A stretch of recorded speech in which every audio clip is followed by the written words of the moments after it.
Hello everyone. Today we are going to discuss bills of exchange. ये bills of exchange क्या होता है?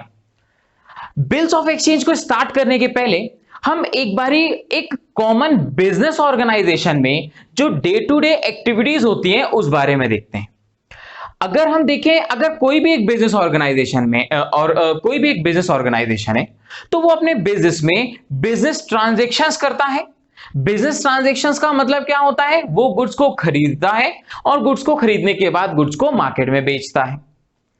And आपको पता होगा कि यूजुअली जो बिजनेसमैन होते हैं वो जो भी गुड्स परचेज करते हैं वो जनरली क्रेडिट में ज्यादा परचेज करते हैं। बिकॉज पहले वो गुड्स खरीदेंगे, गुड्स खरीदने के बाद सेल करेंगे और सेल करने से जो उन्हें कैश जनरेट होगा, इस कैश को जहां से उन्होंने गुड्स खरीदा था, जिस भी सप्लायर से गुड्स खरीदा था, उन्हें उसकी पेमेंट कर देंगे।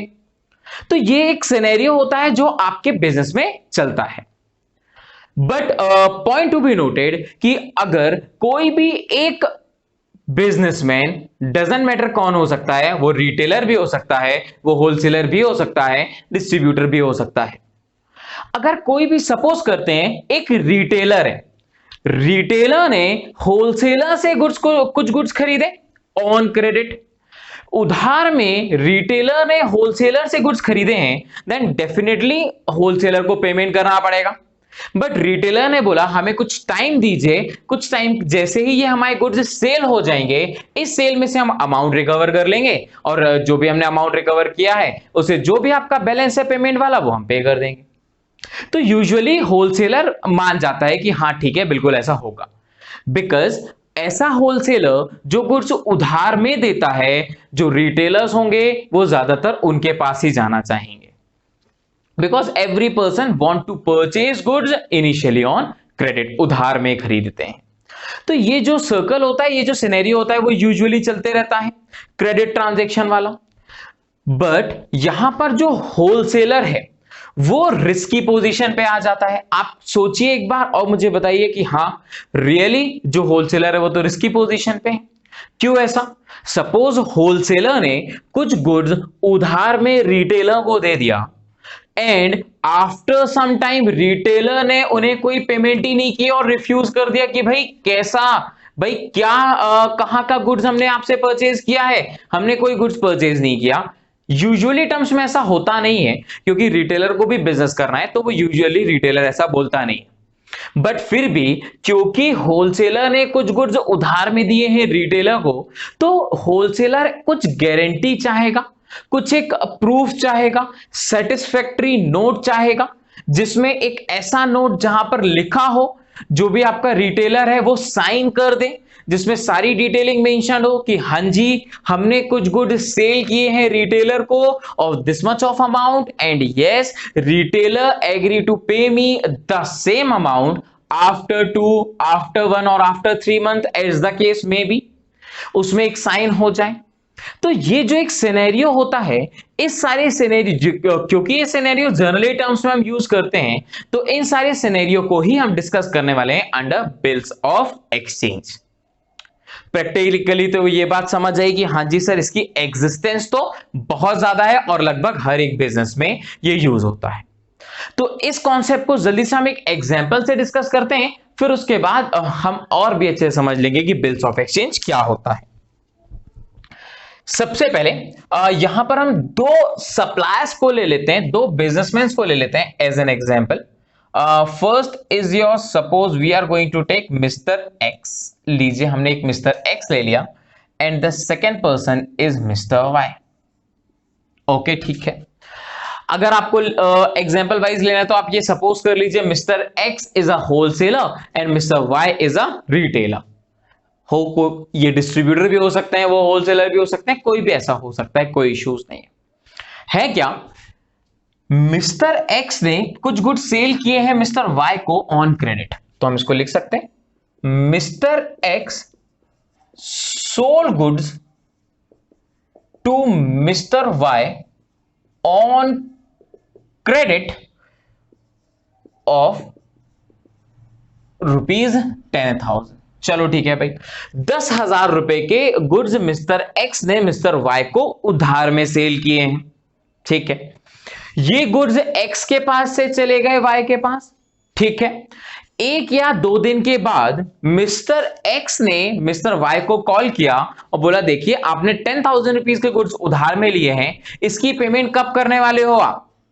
तो मिस्टर वाई ने क्या बोला, देखिए मिस्टर वाई बोल रहे हैं अभी जो हमने गुड्स आपसे 10,000 रुपीज लिए हैं इसे सेल हो जाने दीजिए, जो भी अमाउंट आएगा वो हम आपको पे कर देंगे। ठीक है, मिस्टर एक्स ने बोला ठीक है कोई प्रॉब्लम नहीं है, बट आप हमको बता तो दो कि कितने ड्यूरेशन के बाद इस अमाउंट को आप हमें दोगे। तो मिस्टर वाई ने मिस्टर एक्स को बोला हम ये अमाउंट आपको आफ्टर 3 मंथ्स देंगे या फिर 3 महीने में दे देंगे। मिस्टर एक्स ने बोला पक्का? वाई बोल रहे हैं डन, 3 महीने में इसकी पेमेंट हो जाएगी। डन। ये तो भाई वर्बल हो गया। मिस्टर एक्स ने बोला चलो ठीक है, मिस्टर वाई ने ऐसा हमको बोल दिया है कि वो 3 महीने के बाद पेमेंट करेंगे, but I think so mister X को क्योंकि अमाउंट लेना होगा तो थोड़ा सा मिस्टर एक्स के माइंड में एक सेटिस्फेक्शन पॉइंट नहीं आ रहा होगा। मिस्टर एक्स जरूर ये सोचेंगे कुछ हमें इस बात का एविडेंस तो मिल जाए कि मिस्टर वाई ने प्रॉमिस किया है, एक्सेप्ट किया है कि वो हमें पे करेंगे आफ्टर 3 मंथ्स। टेंशन एक्स को हो रही है तो सिंपल एक्स एक लेटर ड्रॉ करेंगे। एक्स ने एक बढ़िया सा लेटर बनाया नोटपैड पर, अपने नोटपैड पर या एक प्लेन पेपर पे एक लेटर बनाया, इसमें उन्होंने सारी बातें लिखी। इसमें उन्होंने लिखा yes I sold goods to mister Y on this date and mister Y agree to pay me the same amount after 3 months. ठीक है भाई, ये इंफॉर्मेशन उन्होंने रिकॉर्ड कर ली और मिस्टर एक्स ने अपनी एक बढ़िया सील लगाई और यहां पे साइन कर दिया। सील और साइन करके मिस्टर एक्स ने ये मिस्टर वाई को भेजा। ठीक है, अब आपको पता होगा कि अगर बिजनेसमैन ने किसी भी चीज को बनाया तो इसे हम क्या बोलते हैं? ड्राफ्ट। क्या बोलेंगे हम इसे? ड्राफ्ट। ड्राफ्ट किया है उन्होंने, यस। तो यहां पे क्या बोला जाएगा? मिस्टर एक्स ने एक ड्राफ्ट सेंड किया टू मिस्टर वाई। क्यों भेजा है? For acceptance. Mister X mister Y को बोल रहे हैं देखिए जो भी आपने बोला वो मैंने इस लेटर में लिख दिया है, इसे आप आराम से रीड कर लीजिए और रीड करने के बाद अगर आप सेटिस्फाइड हो जाएंगे कि जो टर्म्स एंड कंडीशंस आपने बोली थी उसी बेसिस पे मैंने लिखा है, अगर आप सेटिस्फाई होते हैं तो आप इसे इसमें साइन करके मुझे रिटर्न कर दीजिएगा। ठीक है, और ऐसा जनरली होना भी चाहिए। उससे क्या होगा, जैसे ही वाई इसमें साइन कर देंगे दैट मींस मिस्टर एक्स के पास एक प्रूफ हो जाएगा कि वाई ने बोला है हाँ जी 3 महीने के बाद हम आपको पेमेंट करेंगे। तो इसको लिख देखते हैं, mister X draft a letter and send it to Mr. Y for acceptance. For acceptance. What do you mean by acceptance? मतलब वही कि मिस्टर एक्स ने बढ़िया साइन करके Y के पास भेजा, बोला रीड कर लो और रीड करने के बाद ये बिल हमें वापस भेज दो। ठीक है, मिस्टर वाई ने उसको प्रॉपरली रीड किया, बोला हाँ जी जो भी आपने बातें बोली गई हैं वो बिल्कुल सही है। तो मिस्टर वाई से बोला कि आप अपनी कंपनी की सील लगा दीजिए और यहां पे आप अपना वाई ने साइन कर दिया, कोई लोड नहीं। वाई ने जैसे ही इस लेटर पे साइन किया है तो ये लेटर साइन करके वाई अपने पास रिटेन नहीं कर देगा। किन्होंने बनाया है? एक्स ने बनाया है। तो मिस्टर वाई इस लेटर को साइन करेगा और साइन करने के बाद वापस से रिटर्न करेगा मिस्टर एक्स को, नो प्रॉब्लम एट ऑल। तो यहां पे हम वही बना लेते हैं, ये लीजिए। हाँ देखिए क्या हुआ, mister Y accepted the bill and return it to mister X. Mister Y ने एक्सेप्ट कर दिया जैसे ही ये लेटर पे, क्योंकि ये लेटर था ड्राफ्ट था, कब तक? जब तक मिस्टर वाई ने साइन नहीं किया। जैसे ही दोनों पार्टीज के सिग्नेचर हो जाते हैं इस पर तो उसे हम बोल देते हैं this draft is converted into bill. ये जो ड्राफ्ट होता है इसको हम बोल देते हैं बिल। वही देखिए क्या हुआ, मिस्टर वाई ने साइन किया, mister Y accepted the bill. Acceptance का मतलब होता है साइन कर देना। Accepted the bill and return it to mister X. तो ये रिटर्न में मिस्टर एक्स के पास आ गया। ठीक है, जैसे ही यहां पे मिस्टर एक्स के पास ये बिल आया, ये मिस्टर एक्स इस बिल को बहुत अच्छे से संभाल कर रखेंगे 3 महीने तक। 3 महीने जैसे ही ओवर हुए, जैसे ही ये 3 मंथ्स ओवर होंगे, मिस्टर एक्स मिस्टर वाई को बोलेंगे भाई देखिए आपने 3 मंथ्स का बोला था, 3 मंथ्स ओवर हो गए, अब आप हमें पेमेंट कर दीजिए, कोई प्रॉब्लम नहीं है। तो यहां पर मिस्टर एक्स को अमाउंट मिल जाएगा, यहां पे हम बता देते हैं मिस्टर वाई गिवन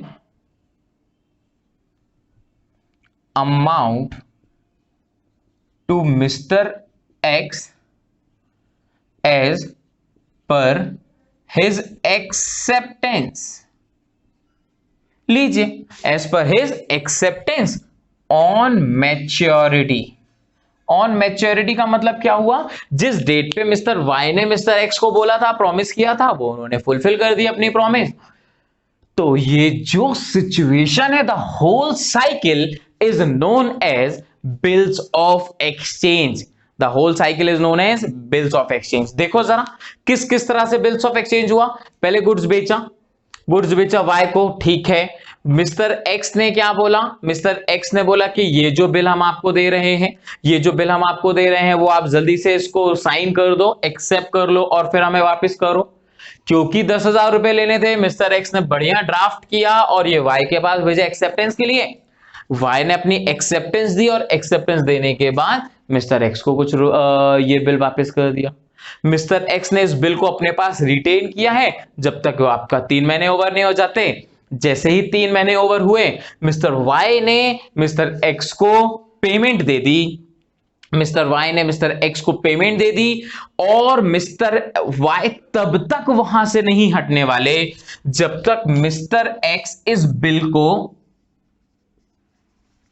कैंसिल्ड या फिर क्लियर्ड नहीं लिख देते।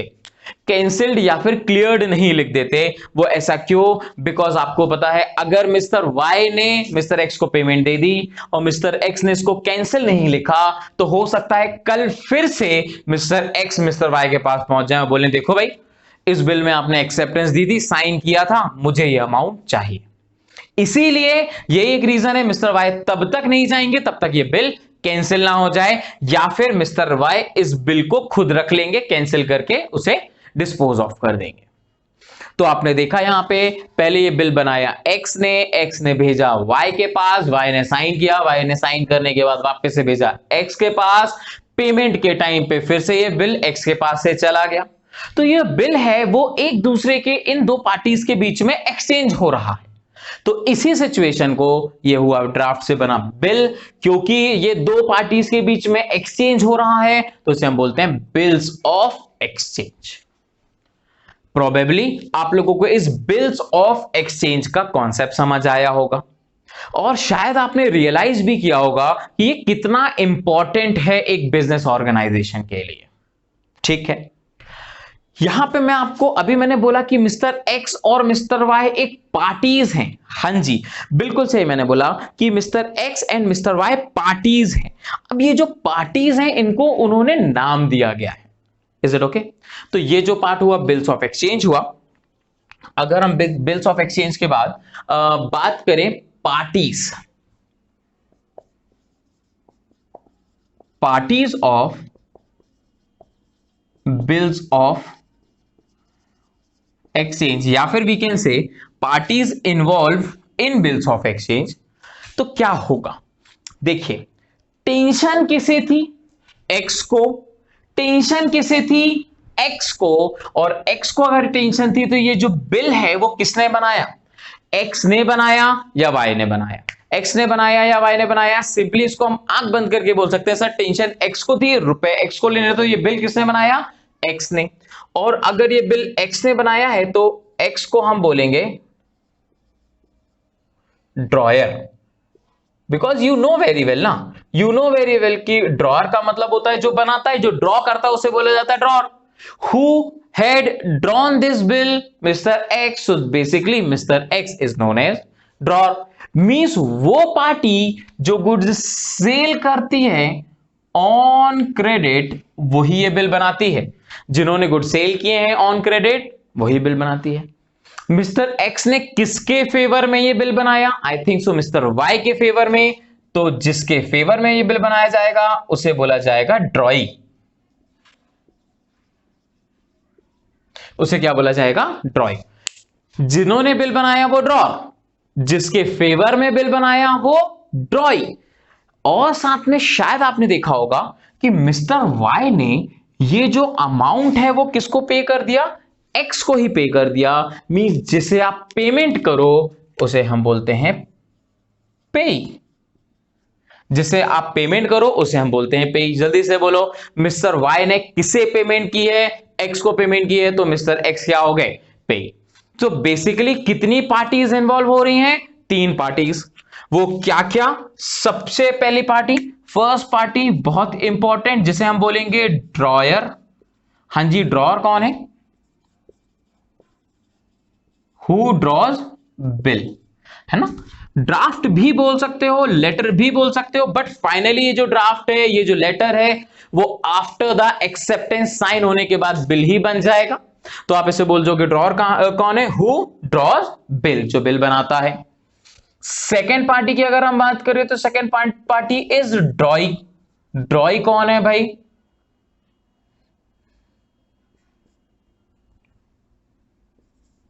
For whom bill draws. For whom bill draws का मतलब जिसके लिए हम ये बिल बना रहे हैं, जिसके फेवर में ये बिल बनाया जा रहा है। मींस आपने देखा होगा mister X had drawn a bill to mister Y. Mister Y के लिए, तो जिसके लिए हम बनाते हैं वो हमारे लिए ड्रॉई हो गया। और the third party is payee, a very important party is known as payee. अब ये पे कौन है? Who will receive money at the time of maturity. At the time of maturity मतलब पे वो पर्सन जो अमाउंट रिसीव करेगा at the time of maturity. देखिए, it is not a mandatory part that every time the drawer will be the pay, because in this case you had observed the drawer is your pay। but अगर हम आगे बात करें तो जरूरी नहीं है हर बारी ड्रॉर पे ही होगा। क्यों ऐसा? सपोज एक छोटा सा और केस लेते हैं। मिस्टर एक्स को कुछ रुपए देने थे मिस्टर जेड को। सपोज हमने अभी देखा मिस्टर एक्स को कुछ रुपए देने थे मिस्टर जेड को। लीजिए, मिस्टर एक्स को मार्क कर देता हूं, amount payable to mister Z. लीजिए, मिस्टर एक्स को कुछ अमाउंट देना था मिस्टर जेड को। बहुत अच्छी बात है, कोई लोड नहीं। अब मिस्टर एक्स को तो गुड सेल करने पे अमाउंट मिला नहीं, उसके बेसिस पे उनको बिल मिला है। तो मिस्टर जेड ने क्या, मिस्टर एक्स ने जेड से क्या बोला? होल्ड ऑन, थोड़ा सा रुक जाओ, 3 महीने बस रुक जाओ। 3 महीने के बाद मुझे वाई कुछ रुपए देने वाले हैं। मैं वाई को बोल देता हूं कि Y, instead of paying this amount to me, you have to pay this to Z. Mister Y को मिस्टर एक्स ने फोन करके बोल दिया या कुछ भी इंफॉर्मेशन दे दी कि आपको पेमेंट मुझे नहीं देनी है, आपको पेमेंट जेड को देनी है। ठीक है, तो इस समय पे वाई ने पेमेंट किसे दिया है? जेड को। और अगर जेड को दिया है so in this case Z will be your payee. Payee का मतलब क्या हुआ? वो पर्सन जो अमाउंट रिसीव करेगा। अच्छा, क्या ये प्रैक्टिकली रियल लाइफ में पॉसिबल है? बिल्कुल पॉसिबल है। बट सर यहां पे y ने अगर z को पे कर दिया तो y को क्या, y के पास क्या प्रूफ आया? या फिर y को अगर दोबारा पेमेंट के लिए x ने अप्रोच कर दिया तो x ने बोला हमें तो अमाउंट नहीं मिला, तब क्या करेगा y?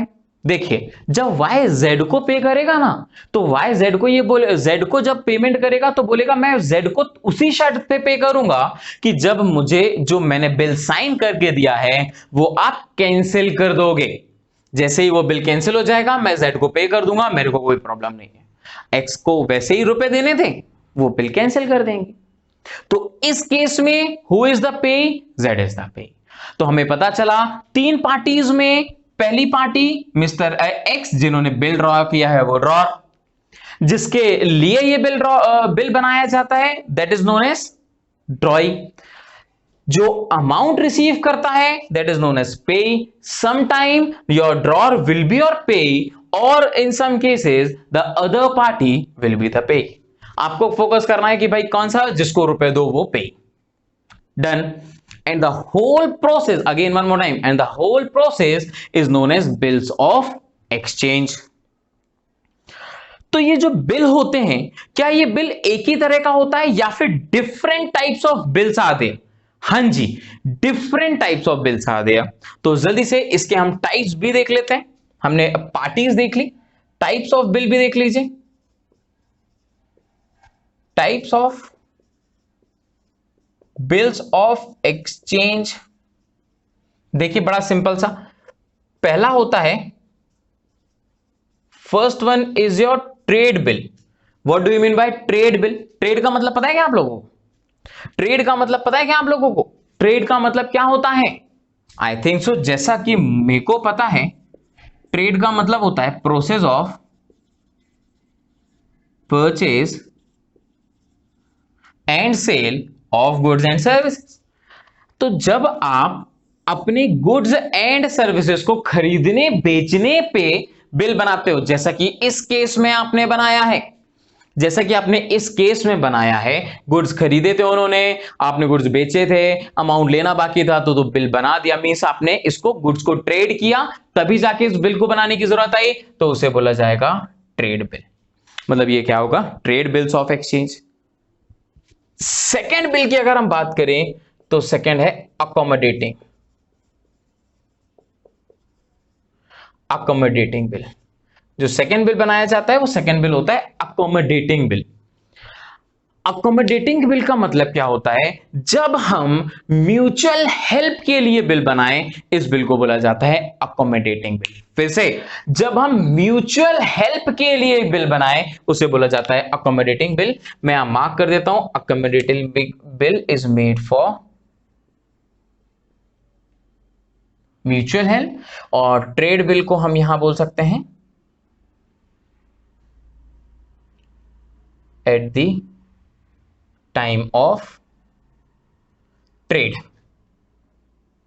Eight the time of trade, trade का मतलब गुड्स खरीदने बेचने पे जो बिल बनाया वो ट्रेड बिल होगा, और अकोमोडेटिंग बिल का मतलब होता है म्यूचुअल हेल्प। अब ये म्यूचुअल हेल्प का क्या कॉन्सेप्ट है? सिंपल, सपोज यहां पे दो सप्लायर्स थे, एक होलसेलर था और एक रिटेलर था। थोड़ा सा एग्जांपल चेंज कर लेते हैं। यहां पर दो सप्लायर्स थे, एक होलसेलर था and the second one is your retailer. First one is your mister A and second is your mister B. Done. इन्होंने, अब यहां पर mister A and mister B दोनों को रुपयों की रिक्वायरमेंट है, अमाउंट की जरूरत है। अपकमिंग एक दो महीने में इनको नहीं समझ आ रहा कि कुछ हमें अमाउंट मिलने वाला है कहीं से। आपस में इन्होंने म्यूचुअल कंसल्ट कर लिया। मिस्टर ए ने क्या बोला, देखिए मैं आपको एक फेक सेल कर देता हूं, मैं आपको एक फेक सेल कर देता हूं। मिस्टर ए ने बोला हां जी हमने कुछ गुड सेल कर दिए बी को ऑन क्रेडिट, उधार में। ठीक है भाई, fake sale to mister B on credit. लीजिए, फेक मतलब एक्चुअल में कुछ हुआ ही नहीं, बट इन्होंने फेक सेल कर दी। ठीक है, इस बिहाफ में क्योंकि अब सेल है तो मिस्टर ए को बिल बनाना पड़ेगा। सिंपल, मिस्टर ए ने एक बढ़िया सा लेटर ड्राफ्ट किया और इस बिल को फिर से सेंड कर दिया बी के पास। ठीक है, bill send to mister B for acceptance. लीजिए भाई, फॉर एक्सेप्टेंस मिस्टर बी को उन्होंने सेंड कर दिया एक्सेप्टेंस के लिए। बढ़िया, मिस्टर बी और ए ने तो पहले से ही प्रिपरेशन कर ली थी। Mister B return bill to mister A after acceptance. लीजिए भाई, आफ्टर एक्सेप्टेंस के बाद मिस्टर बी ने मिस्टर ए को यह बिल वापस कर दिया। ठीक है, अब देखिए ये सारी चीजें हो गई। यहां पे ए और बी ने दोनों ने साइन कर दिए थे, ए ने भी कर दिया, बी ने भी साइन कर दिया, इसमें कोई नहीं, बिल्कुल बिल लीगल हो गया। सिंपल सा बात। और आपको बता दूं ये जो बिल होता है, ये bill section 5 of negotiable instrument act में एग्जिस्ट करता है। नेगोशिएबल इंस्ट्रूमेंट एक्ट क्या होता है? आप इस बिल को कहीं पे भी गिरवी रख सकते हो। सिंपल, मिस्टर ए को ये बिल्कुल लीगल में बिल मिला था साइन होकर, ये बिल लेकर वो चले गए बैंक में, बैंक से बोला देखो भाई ये बिल है, इस बिल के बिहाफ में मेरे को 3 महीने के बाद पेमेंट मिलने वाली है, आप मेरे को अभी अमाउंट दे दो। डेफिनेटली तो बैंक इसको मॉर्गेज कर लेगा, अमाउंट बिल रख लेगा और कुछ थोड़ा सा चार्ज काटने के बाद ये अमाउंट उनको दे देगा और बोलेगा देखो पेमेंट हमको 3 महीने के बाद दे ही देना। ठीक है, ए को मिल गए रुपए, ये जो ए को रुपए मिले हैं वो ए और बी आपस में बांट लेंगे। आफ्टर 3 मंथ्स, 3 महीने के बाद इस बिल को वो जो भी ड्यूरेशन आएगी वो आपस में दोनों पे कर देंगे बैंक को। तो जब ये ए और बी ने आपस में अपनी हेल्प के लिए एक बिल बनाया तो इस सिचुएशन को क्या बोला जाएगा? Accommodating bill. अकोमोडेटिंग बिल को हम क्या बोलते हैं? म्यूचुअल हेल्प के लिए। बेसिकली ये बहुत ज्यादा एग्जिस्ट नहीं करता, हमें जो ज्यादातर कंसंट्रेट करना है ये आपको ट्रेड बिल पे करना है। तो देखिए ट्रेड बिल को शायद आप डिस्टिंग्विश कर पाए होंगे क्योंकि गुड सेल एंड परचेज का केस था, तो इस केस को हम क्या बोलेंगे? This is your trade bill, क्योंकि ये ट्रेडिंग पर्पस के लिए यूज हुआ है। So I think so this is the overall case of bills of exchange। ये इस पूरी साइकिल को बोला जाता है बिल्स ऑफ एक्सचेंज। प्रोबेबली आप लोगों को ये बिल्स ऑफ एक्सचेंज का कॉन्सेप्ट समझ आया होगा। Now we are going to discuss the second topic that is known as promissory note. इसके पहले हमने देखा था बिल्स ऑफ एक्सचेंज। अब what is the difference between bills of exchange and promissory note, उसे देख लेते हैं। सिंपल सा कॉन्सेप्ट, जब हम कुछ गुड्स उधार में सेल कर रहे हैं और उनसे अमाउंट लेना बाकी है तो उस बेसिस पे हम एक लेटर या एक बिल बनाते हैं। उस एक्सेप्टेंस को जैसे एक्सेप्ट हो जाता है हम अपने पास वापस ले लेते हैं तो उसे बोला जाता है bill of exchange. Same manner में अगर एक पर्सन ने कुछ अमाउंट लेंड किया है किसी दूसरे पर्सन को, अमाउंट लेंड करने का मतलब होता है अगर एक पर्सन ने कुछ उधार में अमाउंट दिया है किसी दूसरे पर्सन को, तो इस समय पे जब वो अमाउंट देता है एक पर्सन दूसरे पर्सन को, तो वो दूसरे पर्सन से प्रॉमिस करवा लेता है कि इस अमाउंट को कब पे करना है। मींस वो जो पर्सन जिसने अमाउंट लिया है उधार में वो अमाउंट कब वापस करेगा उसकी डेट उसे एक लेटर में रिकॉर्ड कर लिया जाता है। उसे एक लेटर को एज अ लेटर हम ट्रीट करते हैं नोट, बिकॉज ये पर्सन प्रॉमिस कर रहा है कि आफ्टर 2 और 3 मंथ्स के बाद मैं आपको अमाउंट पे करूंगा, तो उस नोट को बोला जाता है प्रॉमिसरी नोट। सिंपल सा कॉन्सेप्ट। देखिए इसे भी हम एक एग्जांपल से देखते हैं, ध्यान से देखिएगा। Suppose mister A and mister B are 2 persons, ठीक है। Mister A lend money to mister B, mister A lend money to mister B of ₹10,000। Suppose mister A ने मिस्टर बी को 10,000 रुपए दिए। अब मिस्टर ए ने मिस्टर बी को 10,000 रुपए दिए, देन डेफिनेटली मिस्टर ए जब अमाउंट देंगे मिस्टर बी को तो वो जरूर इनसे पूछेंगे कि भाई हमें बताओ ये अमाउंट आप हमें रिटर्न कब करोगे। सपोज मिस्टर बी बोल रहे हैं मैं आपको 2 महीने के बाद ये अमाउंट रिटर्न कर दूंगा, तो सिंपल है mister A is in a risky position. 2 महीने के बाद मिला नहीं मिला तो फिर वो कहां पर किसको प्रूफ करेंगे कि इन्होंने हमें प्रॉमिस किया है कि हम 2 महीने बाद देंगे। तो मिस्टर ए मिस्टर बी से बोलते हैं देखिए आप हमको प्रॉमिस कर दीजिए। प्रॉमिस करने का मतलब होता है एक आप लेटर बना दीजिए, उस लेटर में लिख दीजिए कि मैंने इतने रुपए अमाउंट उधार लिए हैं मिस्टर ए से एंड मैं इन्हें प्रॉमिस करता हूं कि after 2 months I am going to pay this amount to mister A. ठीक है, अब यहां पर मिस्टर बी ने बोला हां जी बिल्कुल हम कर देते हैं। तो ये यहां पर मिस्टर बी ने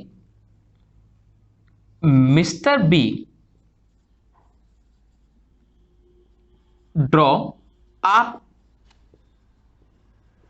promissory note to mister A. Mister B ने एक लेटर ड्रॉ किया, सिंपल सा बात है, एक लेटर ड्रॉ किया। इस लेटर में उन्होंने सारी इंफॉर्मेशन बताई कि I had taken money of this from mister A and I am agree to pay this amount after 2 months। ठीक है, एंड यहां पे मिस्टर बी अपनी सील के साथ साइन कर देगा।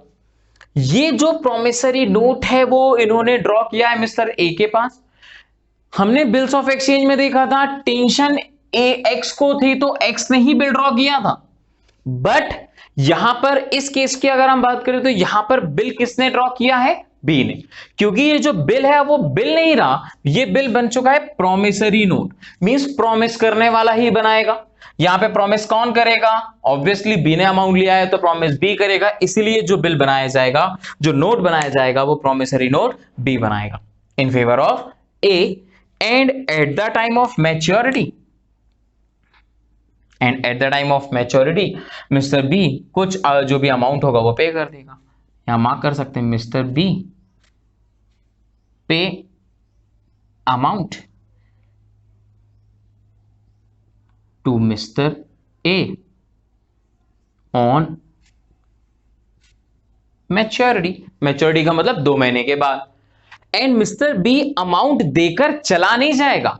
मिस्टर बी बोलेगा देखिए क्योंकि मैंने अमाउंट पे किया है तो मेरे को ये जो प्रोमिसरी नोट मैंने साइन करके दिया था इसे या तो आप कैंसिल्ड लिख दो या फिर क्लियर्ड लिख दो कि ये कैंसिल हो गया, या फिर ये अमाउंट या फिर ये जो बिल है वो क्लियर हो गया। तो शायद आपको ये बात समझ आई होगी कि promissory note is quite different with the bills of exchange. Bills of exchange में गुड्स के लेन देन पे होता है, गुड्स खरीदते हैं बेचते हैं तब जाकर ये बनाया जाता है, और प्रोमिसरी नोट जब हम कुछ मनी उधार में देते हैं तब ये बनाया जाता है। यहां पर जिन्होंने गुड्स बेचा है वो बनाते हैं, यहां पर जिन्होंने मनी दी है वो नहीं बनाते, यहां पे जिन्होंने मनी ली है वो बनाते हैं और वही प्रॉमिस करते हैं, इसलिए जो जिन्होंने मनी ली है वो बना रहे होते हैं। ठीक है, थोड़ा सा क्योंकि यहां पे डिफरेंस है तो यहां पर हम इसको क्या बोल सकते हैं, जो मिस्टर ए हैं वो मिस्टर ए ड्रॉर नहीं होंगे, ड्रॉर कौन होंगे? Mister B. यहां पे हम ड्रॉर किसे बोल सकते हैं? Who is the drawer? Drawer is your mister B, क्योंकि मिस्टर बी ने बनाया है तो मिस्टर बी को हम ड्रॉर की जगह पे मेकर बोलेंगे। हम उन्हें मेकर भी बोल सकते हैं, ड्रॉर भी बोल सकते हैं, और हम इन्हें प्रॉमिसर भी बोल सकते हैं। प्रॉमिसर क्योंकि इन्होंने ही प्रॉमिस किया है अमाउंट पे करने के लिए। फिर से अगर हम इनकी टाइप्स ऑफ पार्टीज देखेंगे तो यहां पे यही मेकर है, यही ड्रॉर है और यही प्रॉमिसर है। सिंपल। ये पे किसे करेंगे? ये पे शायद ए को करने वाले हैं, so I think so mister A is your payee. Mister A is your payee. Simple, बड़ा आसान सा टर्म्स, मेरे को नहीं लगता कोई बहुत ज्यादा इसमें आपको दिक्कत होने वाली है। तो इस केस में ड्रॉर कौन? मेकर, ड्रॉर एंड प्रॉमिसर समझ आ गया वो पर्सन जिन्होंने बिल्स बनाए हैं, जिन्होंने प्रॉमिस किया है और जिन्होंने बिल ड्रॉ किया है, और पे मींस जिसके फेवर में ये अमाउंट मिलने वाला है। सो प्रोबेबली आप लोगों को यहां पे bills of exchange and promissory note में डिफरेंस समझ आ गया होगा। जैसा कि आपको पता है your bills of exchange is discussed under section 5 of Indian negotiable instrument act 1881। वैसे ही जो आपका प्रोमिसरी नोट है वो डिस्कस होता है section 4 of Indian negotiable instrument act 1881 में। दैट मीन्स ये भी नेगोशिएट हो सकता है, जैसे कि आपका बिल्स ऑफ एक्सचेंज मीन्स आपने इस प्रोमिसरी नोट को भी गिरवी रख के कुछ अमाउंट बैंक से ले सकते हो। तो ये बात ध्यान रखिएगा, 1 मार्क्स के लिए आ सकता है। ये नेगोशिएबल इंस्ट्रूमेंट एक्ट 1881 में सेक्शन 5 में बोला जाता है bills of exchange, and section 4 में इंडियन नेगोशिएबल इंस्ट्रूमेंट एक्ट 1881 में प्रोमिसरी नोट को बताया गया है। सो प्रोबेबली प्रॉमिसरी नोट आपको समझ आया होगा।